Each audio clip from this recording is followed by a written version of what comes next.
Hello and welcome to today's video. And what we're going to do today is what every reviewer does around this time of year, my top 10 list. My list is a little different than most people's. You will see some people giving you lists based on acting or technical merit or other production quality issues. My list is based on the emotion that I was left with after seeing the film. My list is also not given in an order of best to worst or worst to best. It is listed in a purely alphabetical order. First film on my list is A Star is Born. Now this is one of two films that kind of left me out of it when the film was over. But the performances of Lady Gaga and Bradley Cooper are just too good not to have this on my list. They pull you in and take you on this ride of a film. Even though the end is a kick in the gut, it's one of my most enjoyable films of the year. Our next film is the comic book event film of 2018, Avengers: Infinity War. Now with so many characters in this film, the most screen time ends up going to the protagonist, Josh Brolin's Thanos. Now this is one of the very first films that I can think of where the protagonist gets more screen time than any single hero on the team. It did some crazy things that I didn't expect it to do, and the way that it ended kind of pushed the envelope to what you could expect in the MCU moving forward, and I was left in great joy that they pushed that envelope so far. Following is the first Marvel movie of the year, Black Panther. Now, Black Panther was first introduced in Captain America: Civil War, but this film brought us closer to his world of Wakanda and the colors and the people that are closest to Chadwick Boseman's T'Challa. And it's widely regarded as one of the best Marvel MCU films that they have put together, and it definitely has one of the strongest villains in Michael B. Jordan's Killmonger. Next up is our only biopic on the list, Bohemian Rhapsody. This stars Rami Malek as Freddie Mercury, from his time joining Queen to their famous Live Aid set. Now, Malek's performance here is so good that it just brings you through Freddie's life and all the highs and all the lows, and it just brings you along almost like a roller coaster. And even though some things happen that we know happened and that are sad that happened, it left me feeling great joy and having a fun time with seeing this film.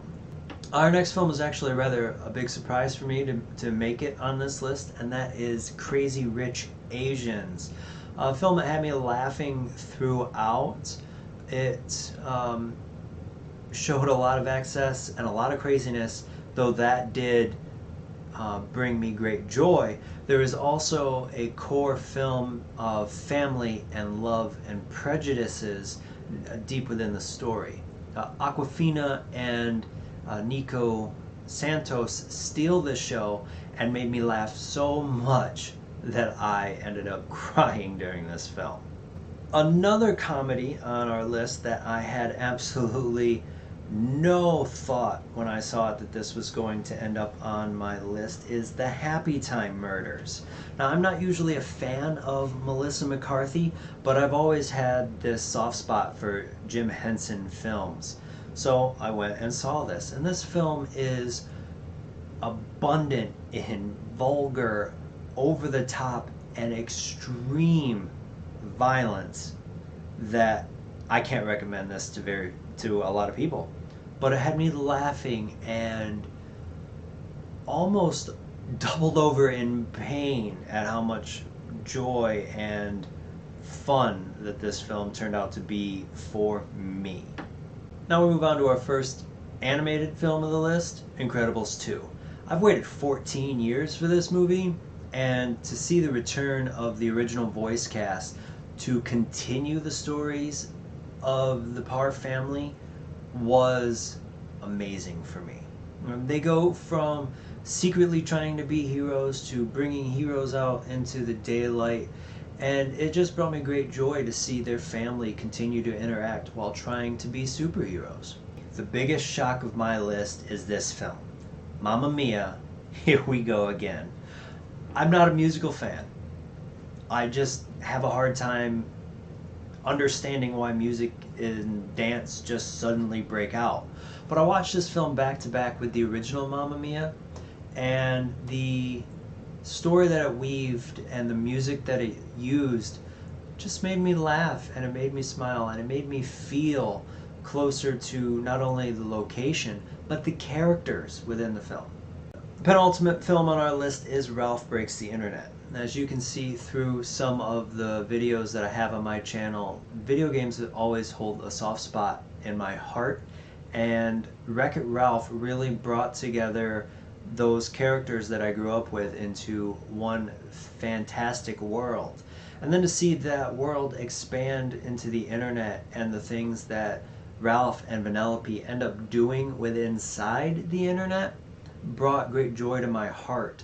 Not just to see a story go from what it's like to have a midlife crisis to losing or moving on with some relationships and watching them evolve and how to handle those, but just everything about it just made me smile and it made me laugh in a way that I didn't expect. Final film on the list is Spider-Man Into the Spider-Verse. This is a comic book come to life. From the art style to the music that they used, this just brought great joy to my heart. Now, when you add in a story about a boy finding out who he is to himself and what he is destined to do, it just made it that much better. And then we're not even done there. They show these multiple universes and bring over these different Spider-Man that show potential for more and for bigger worlds and expanded stories that excite me almost on a molecular level. Overall, this year has had some amazing films. This list of 10 are the ones that have brought me the most emotion, joy, or otherwise when all was said and done. Now, have you seen these films? What do you think of the choices that I have made this year in my top 10? Go ahead and leave a comment below. Let me know what you think. And as always, have a great night.